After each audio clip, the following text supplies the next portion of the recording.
So in this next part of the module, what I want to cover is common psychological complexes or samskars that people who feel depressed have lurking in their mind.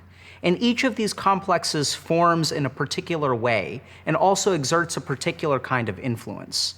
The good news is that if we can understand this complex at work, if we can sort of catch it in action, we can start the process of dismantling it and then ultimately be free of that negative emotional energy. So before we go down to the specifics, we have to understand a couple of really basic things about what emotions are, why we have them, how they affect us, and how we kind of carry them forward in our subconscious mind. So let's start with the simple question of like, why do we even have negative emotions? If you really stop and think about it, it's really, really strange, right? That like, we spend so much of our lives trying to avoid negative emotions.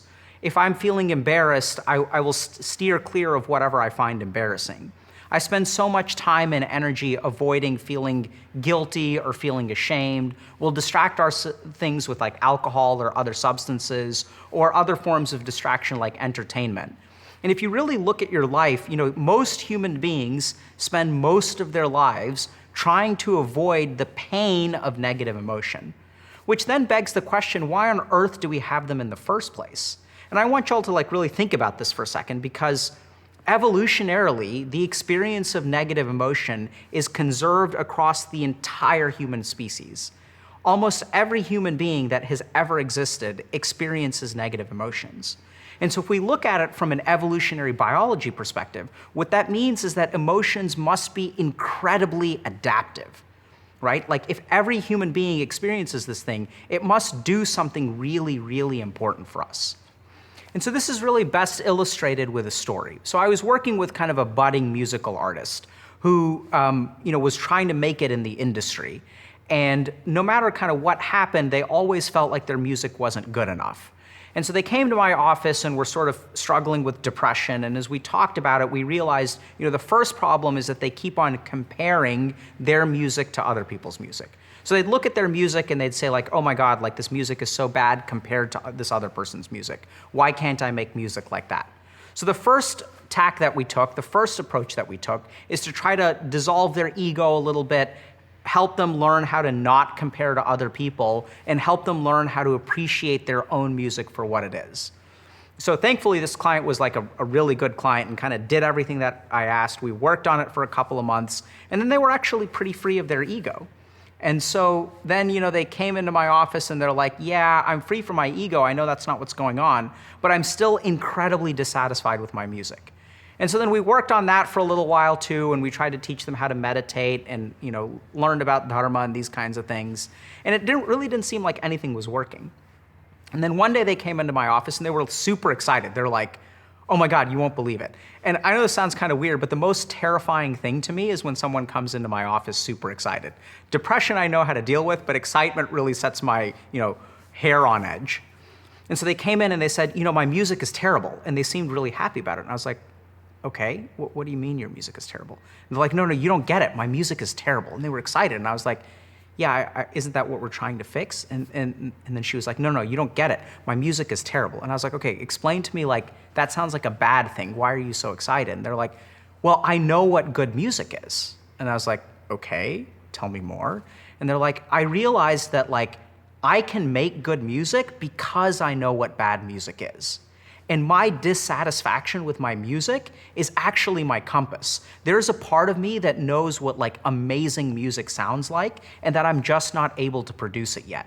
And so all I really have to do is pay attention to the part of me that's dissatisfied with my music and use that as my compass to move in the right direction. And the more that I follow my dissatisfaction, the more that I try to correct my dissatisfaction, I will wind up making the music that I will be proud of.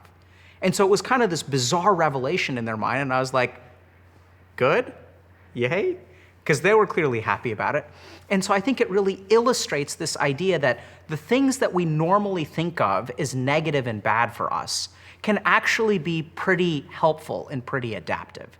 The problem is that sometimes these negative emotions, while they can be adaptive, can also be maladaptive. And sometimes when we experience negative things in the past, our mind will sort of develop these negative emotions to actually try to help us in some way. But then our mind sort of becomes rigid and inflexible. So in the same way that, like, if you think about a scar, right? So if I get a wound and then I form scar tissue is protective, but even though it's protective, it actually isn't quite as functional and becomes really rigid and inflexible. And our mind is sort of the same way, that when we experience something negative, we have this sort of psychological wound, and then our mind does our best to sort of lay over some scar tissue on top of it. And that scar tissue, while it protects us a little bit, also leaves our mind a little bit inflexible, and that's essentially what a samskar is. It's this ball of emotional energy that was adaptive at some point, but then starts to become maladaptive. So the next thing that we need to talk about, it's a little bit of a tangent, is to understand that our mind prefers the familiar to the good. And if you talk to people who suffer from some kind of mental distress, one of the most bizarre things is that they don't want to feel this way. They try really, really hard not to feel this way, but their mind keeps on producing these negative thoughts. So whether it be something like depression or anxiety, their mind sort of has a goal and objective of its own that's causing them suffering. And if we look at people who are in abusive relationships, those relationships really aren't fun. Oftentimes there's verbal abuse, sometimes there are worse kinds of abuse like physical abuse. And if you're looking from the outside, you may be really confused and you're asking yourself, why does this person stay in this relationship where their partner clearly does not treat them well? And it's really bizarre, but I want you guys to think about it this way. The worse the relationship seems from the outside, the bigger their reason for staying, right? Because the human mind doesn't do something that's stupid. What that means is that there's something even more powerful. There's a really strong gravity that's keeping them in the relationship. And as we tunnel down into what that gravity is, what we discover is that the mind prefers the familiar to the good. And so in the mind of that person, literally what they're thinking is that, I can survive this. Like, this is bad. I know it's not perfect, but I don't know what else is out there. If I leave this relationship, what if I wind up with something worse? In the mind of that person, they're envisioning relationships in ways that sort of are defined by their partner. So if you've had one abusive relationship or two abusive relationships, your mind starts to think that maybe there are even more abusive relationships out there. And so one of the very bizarre things is that sometimes our mind stays in negative situations because it's afraid that what's out there could actually be more dangerous.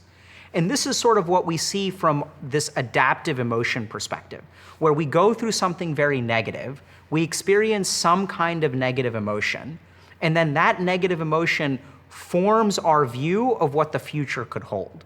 And so the same kind of negative emotion that may have protected me, for example, at some point I may have been embarrassed for wearing a particular kind of clothing. And so in order to protect me from that embarrassment, my mind decided that I'm gonna always dress like everyone else and I'm gonna be like super conformative to everything.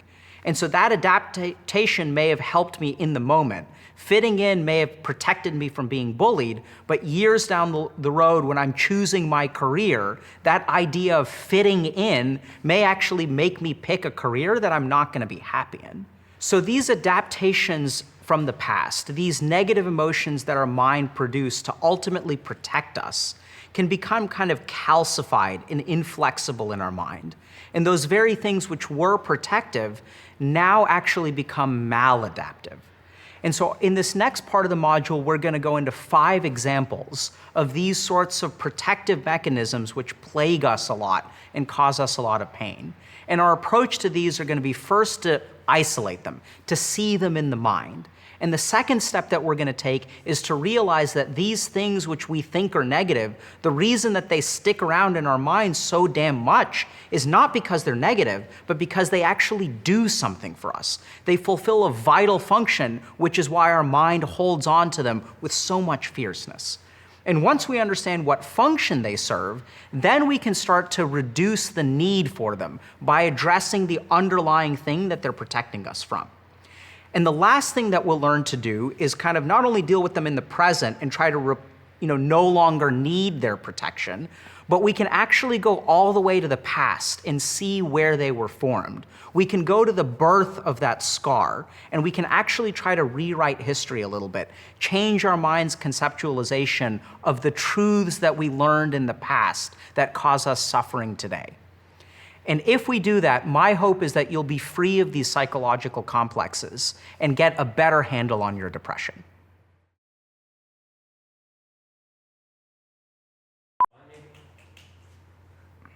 You got any good jokes? I do have a good joke. Yeah, let's hear it. Okay, but this is going to be part of a video. Okay. I prepared the jokes. Okay. Once upon a time, there was a chicken who wanted to breathe from his bum. He sat down and he died. Who told you that joke? Avi did. There's another one. I think she's making new ones up. Yeah? One time there was a fish who wanted to, what's the fish one? Once there was a fish who wanted to walk. He got out of the water and he started to walk and then he died.